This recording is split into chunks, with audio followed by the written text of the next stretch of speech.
So this week we're going to talk about functions. So let me describe kind of what functions are. Functions are like a little encapsulated piece of code that you can use over and over again. It usually does one thing, and you put information into it, and then out comes the result of the processing that happens inside the function. So I kind of think about um, functions as little machines. Let me see, is that working yet? Sorry. There we go. All right. So let's, for example, say you have a little machine here, and it's an adding machine. What it does is it adds two numbers. Okay. So you put into this machine two numbers, num1, num2. Okay. So two numbers are placed into the machine, and out comes the sum. Okay. So this machine does one thing. It just adds two numbers together and it returns the value of those two numbers added together. Okay, and so what's nice about this machine is that it does one thing and does one thing really well. And you can reuse it in different places in your code. So you might have one website that needs to add two numbers together, and then you have another part of the website that also adds two numbers together. And this way you can use the exact same function, the exact same machine, to do both additions at the same time. In both cases, you just pump in the inputs, and out comes the result. Now, obviously, adding is a really simple example because we already have the plus sign that adds numbers together. But I'm intentionally using a simple example just to make it easy to understand. Okay. The other benefit to having functions is if you write the code in one place, then if you have you find a bug later on in the math or in the operation of that function, then you only have one place to fix the bug. So if you have multiple places where you're doing the processing and you find a bug, then you have to change it in every place that you copy and pasted that code. When it's in a function, you only have one place to fix it, and it works, and it's fixed all across your websites. Okay. For example, in this week's program is the wind chill. Now, wind chill has kind of a complicated math in order to calculate the wind chill, and it's really easy to make a mistake. But say you want to calculate the wind chill in several different places in your programs. If you do find a bug in your wind chill calculations, you only have the one wind chill function where you have to fix it, versus in all the places where you would have to copy and paste that piece of that formula. Okay, so let me show you how functions work. So I'm going to bring up my code here. So I have my template HTML. I'm going to change this. So we're going to have a do stuff function. It's being called by the onClick. And I'm going to say do it. All right. Now in this case, obviously you can just do the addition. I'm going to do the example of an adding machine. You can do the addition just inside this function that you call directly from your onClick event. But instead, I'm going to make a new function. You've been using functions all along. They look like this, calling them from your buttons. But now you can do multiple functions inside your script tags. So we're going to call this function adding, well, if I can type adding machine. num1, num2. Okay. So what we have going on here is we have our keyword function. Remember, it's lowercase. The name of the function, in this case we named it adding machine. This name will correspond to whatever kind of processing this function does. Then you have two arguments that are passed into it. Argument is anything that you place inside these parentheses. This is the raw materials. It's like in the picture I just drew on the screen, where you have two things going in and one thing coming out. The arguments are the things that are going in. All right.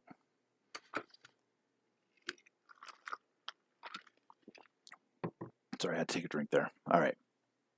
And then you'll have one thing coming out. All right. So we have our first number and our second number. In this case, I call it num1, num2, but I'm going to change those names. I'm going to call it first number and second number, and I'll show you why I'm doing that. And it's just to be more clear about one aspect of functions, okay? So in our do stuff, so when the user clicks the button do stuff, it calls this function up here. In this function, we're going to have two variables, call them num1 is equal to document.get element by ID. You guys have done this a ton of times by now. Num1, remember this has to match this string right here, value, and we'll want to parse that. So parse float, since we can have decimal place in our numbers, we'll do parse float. Then we'll do it again over here, num2 is equal to parse float document.get element by ID. Num2, remember these two have to match, right here and right here, dot value. Okay.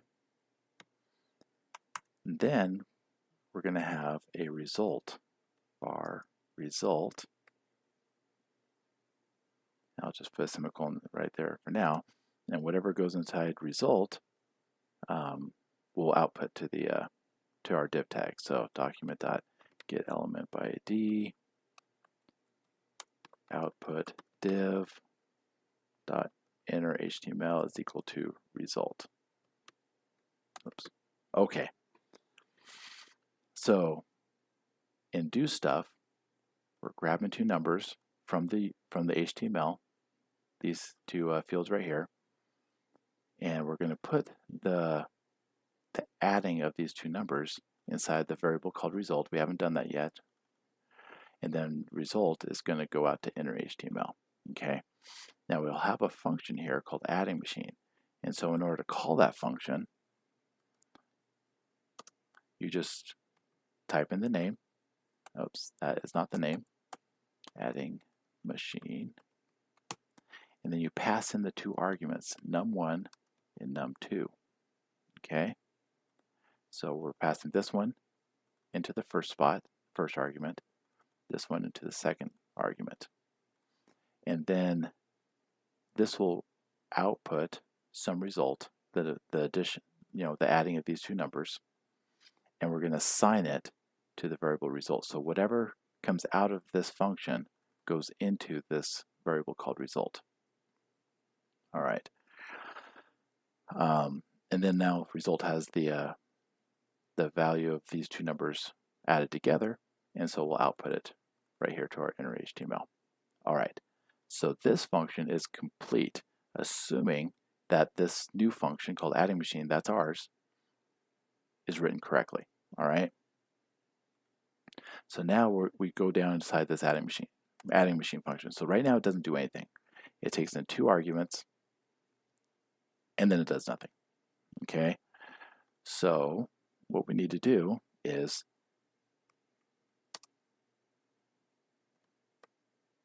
I'm going to create a variable called output, and I'm going to do the work inside adding machine. In this case, it's super simple. So we just have one line. First number plus second number. And then, so this is the work of it. We're going to save it inside this variable called output, and then we're going to use a special term called a return output.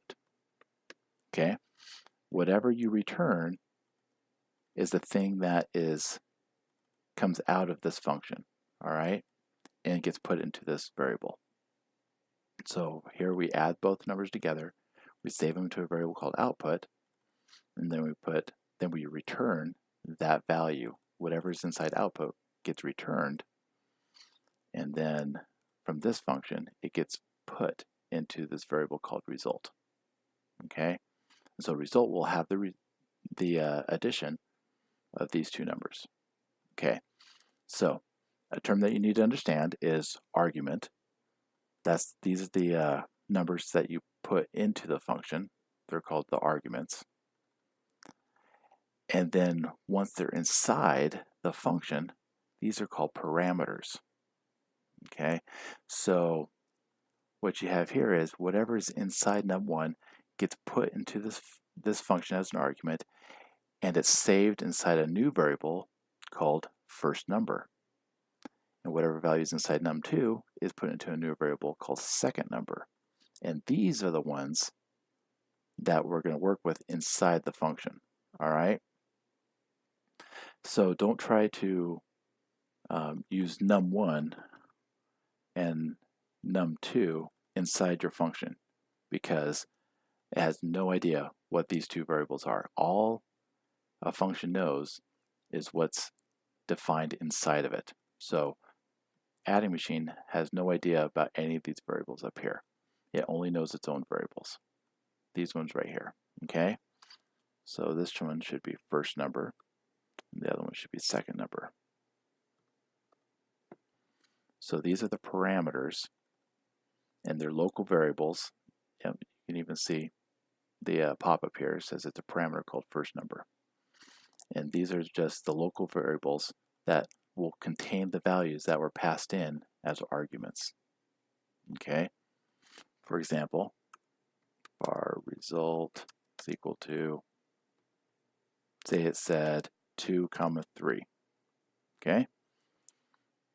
In this case, we're passing the value of 2 into the first one, and the value of 3 into the second one.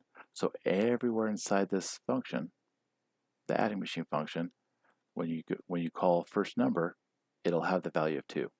And when you call second number, it will have the value of 3. Okay? This could be, you can do absolute values like numbers, or you can do values that are contained inside of variables.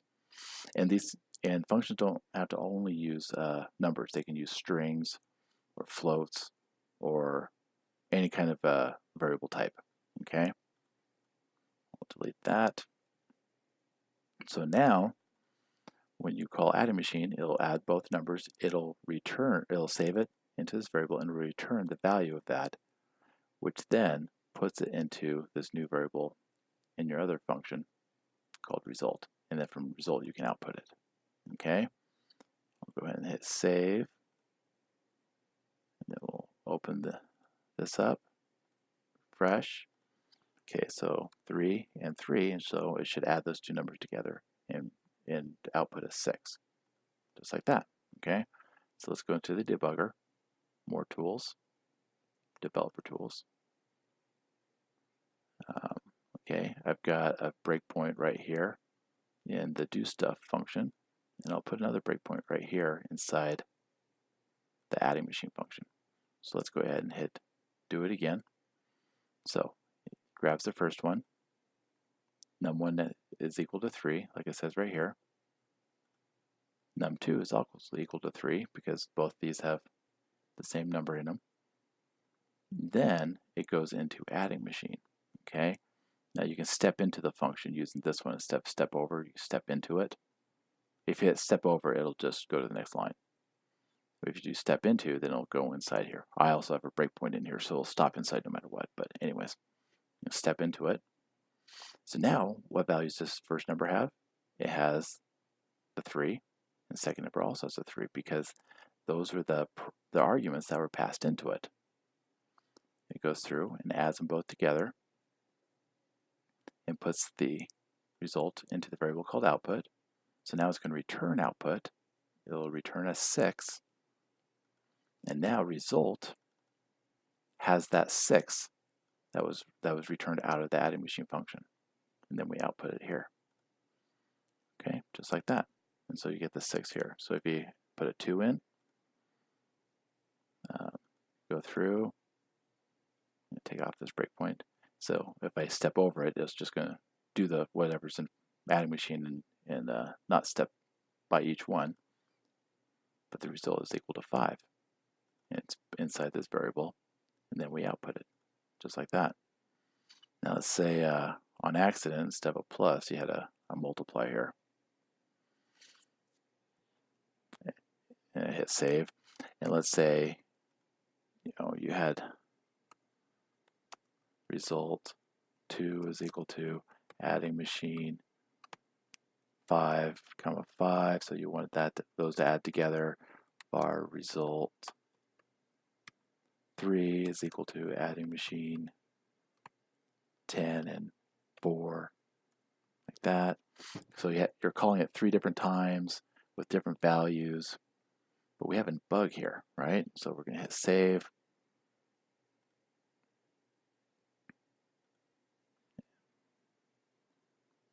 And I'll just output them all, okay?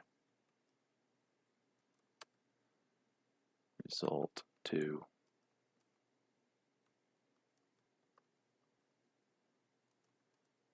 Result 3. Okay. So we're going to put all 3 results out, with a breakpoint in between each one. Hit save. Go in here, refresh. All right. I'll put 9 and 8. Okay. So now when we hit do it, we'll just let it run through. Oh my goodness. These don't look like they were adding them up. 9 plus 8 is not 72. And 5 plus 5 is not 25. And 10 plus 4 is not 40. What the heck? And we look at our functions like, oh, I put a multiply instead of a plus. That's my problem. Now, normally I'd have to change it when I did the work here, and I'd have to change it when I did the work here, and I'd have to fix that bug when I did the work here. But because it's in a function, I just fix it in the one place, change that to a plus, save it, and then go back here and hit refresh. 9 and 8. Just let it go through. 9 plus 8 is 17, and then our 5 plus 5 is 10, and our 10 plus 4 is 14. So we only had to change it one place, and it fixed all over the place. Okay? Let's see. Oh, just to be specific, when I talked about how this function only knows about its own variables, that's called scope. Okay, the scope of the variable is just the area that that variable is valid. Okay, so the first number variable parameter, the second number variable or parameter, output here, those are scoped to just adding machine. Okay, you can't call output out here in the do stuff function.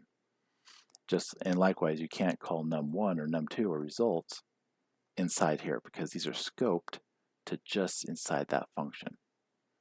Also, because they're scoped, and this may be a little confusing, so you don't want to do this unless you know what you're doing, you can have another variable called first number equals 10, and this first number variable is scoped to do stuff.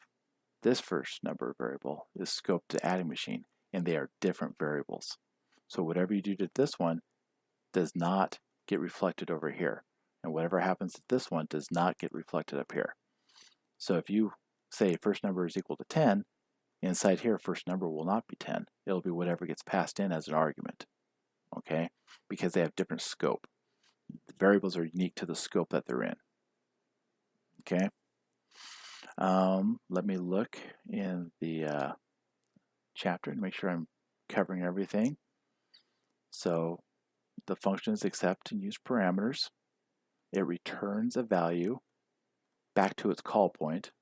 The call point is right here when you actually call the function and use it. The function passes in arguments to that function. That's these right here. These are the arguments. Whatever goes inside the parentheses is the arguments. Store the result returned from the function in a variable. So whatever gets returned from adding machine goes inside that variable. So you store it at that point.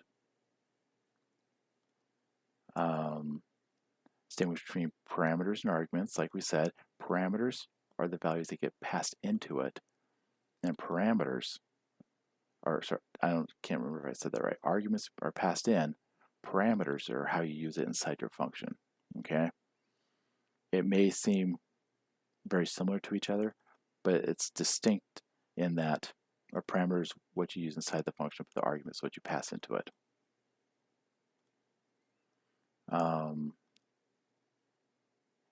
See, distinguish between displaying output for the user and okay. This just is saying that when you're outputting it to a user, you're calling something like getElementById and the inner HTML. That outputs the information to the screen. A return value doesn't output anything to the screen. It just returns it to the variable that you have set to equal the result of the function. All right. This does not output to the screen. The only thing that outputs to the screen is when you use this getElementById and pass it into an HTML tag down here. Okay. Return does not do anything to the screen. It just returns the value, the result of the function, so that you can save it into a variable. And then finally, local variable scope. We talked about that. All right. I hope that helps you this week. Didn't mean to do that. And I hope you have a good week.